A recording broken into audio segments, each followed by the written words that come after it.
Assalamualaikum warahmatullahi wabarakatuh. Perkenalkan, nama saya Marifa Febriana, NIM 1912111582, kelas 2B Prodi S1 Keperawatan.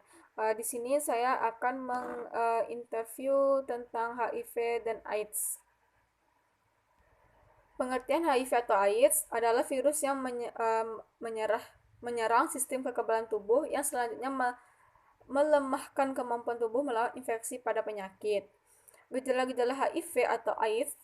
Tahap pertama, infeksi terjadi pada beberapa 5 setelah seorang terinfeksi HIV pada kekebalan tubuh yang membentuk antibiotik untuk melawan virus HIV seperti demam, muncul ruam di kulit, muntah, nyeri pada sendi otot, sakit kepala, serta sakit perut dan sakit tenggorokan. Penyebab HIV atau AIDS ialah hubungan seks, berbagai jarum suntik, transfusi darah. HIV menyerang sistem kekebalan tubuh dengan sangat merusak bahwa yang terkena HIV mengalami sindrom defisiensi imun, dan ini dapat menimbulkan suatu keadaan gagal sistem kekebalan tubuh di bagian tubuh.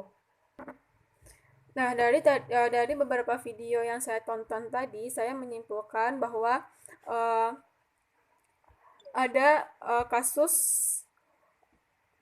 Rumah Cemara pengidap HIV AIDS yang mantan pengguna narkoba di Bandung.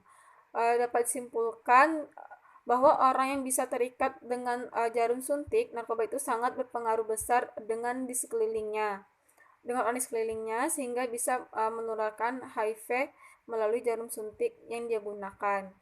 Alasan mereka melakukan itu ialah tidak adanya rasa kepercayaan di dalam dirinya, tidak ada hal-hal positif di sekitar dia yang dia dapat. Seolah-olah setiap orang akan mampu merubahnya itu semua apabila di setiap orang mempunyai niat dan kepercayaan diri masing-masing. Uh, Mereka bisa berubah menjadi lebih baik apabila mereka menitkan dirinya untuk berubah menjadi lebih baik.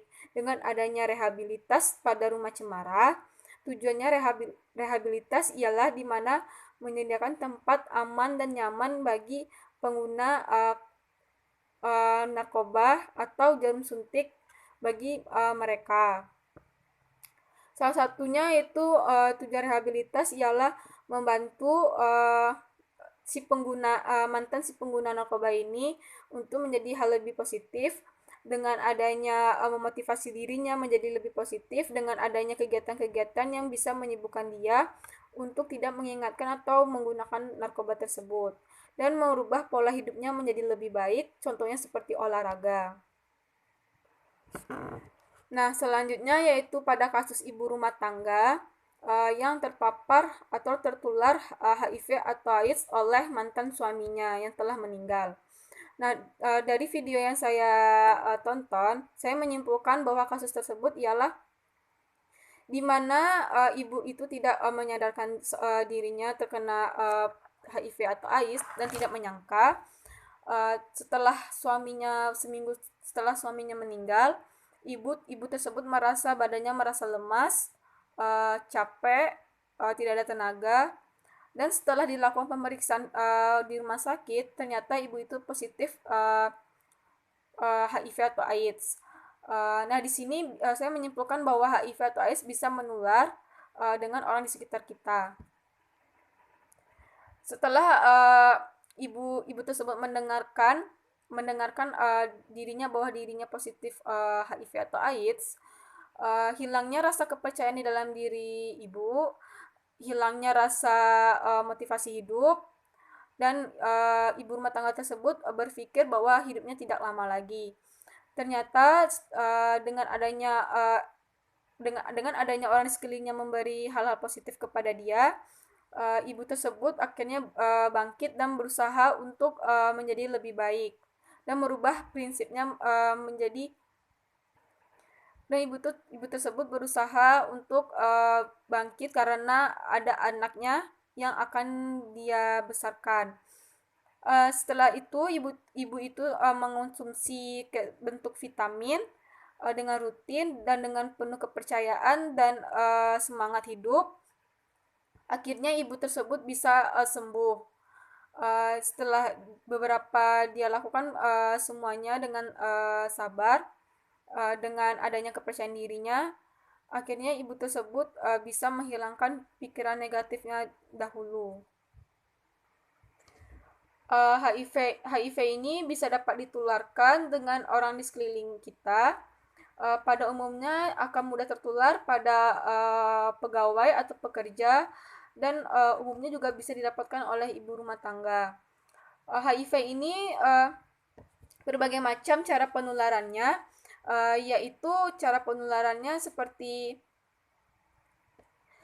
jarum suntik, uh, selanjutnya pada seks bebas, baik laki-laki maupun perempuan.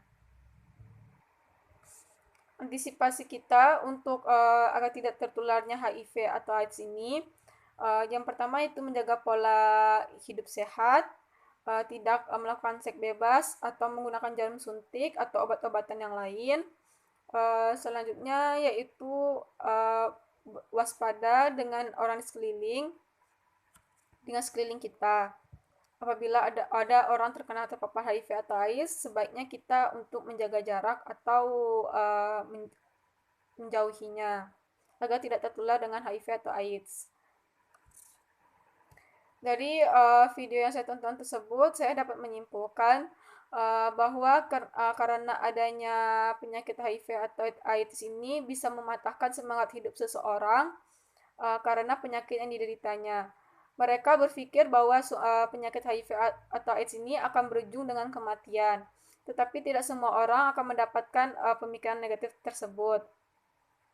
Karena adanya orang di sekeliling kita yang memberi motivasi atau memberi hal positif, pemikiran kita akan berubah dan semangat hidup akan kembali lagi. Karena adanya rasa percaya diri dan adanya semangat hidup dan kegigihan untuk merubah menjadi pola hidup lebih sehat, semuanya akan bisa dijalani. Dan saya dapat menyimpulkan uh, semua orang apabila ada niat untuk merubah diri yang menjadi lebih baik, maka dapat ditemukan jalan keluarnya agar bisa sembuh seperti dulu. Dan sekarang dari video yang saya lihat itu, mereka telah melakukan aktivitasnya seperti biasa. Baiklah, hanya itu yang dapat saya sampaikan. Salah dan jangkalnya saya mohon maaf. Assalamualaikum warahmatullahi wabarakatuh. Terima kasih.